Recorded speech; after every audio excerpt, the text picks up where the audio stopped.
Hello, I'm Martin Sheen. In December 1984, thousands of people died when toxic gas leaked from the Union Carbide factory in Bhopal, India.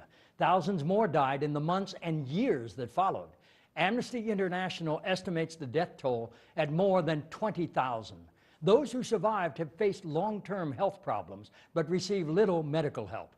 This was not an unavoidable accident. There is evidence that the companies responsible for the factory site failed to take adequate precautions both before and after the leak. For 30 years, the survivors of Bhopal have campaigned for justice, for fair compensation, health care, and for Union Carbide, now owned by Dow Chemical, to be held accountable.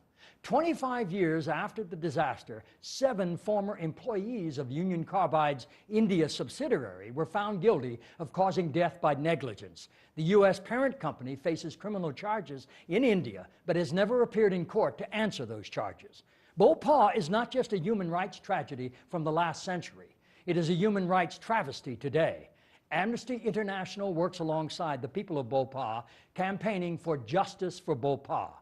To find out more and what you can do to help, please go to www.amnesty.org. And thank you.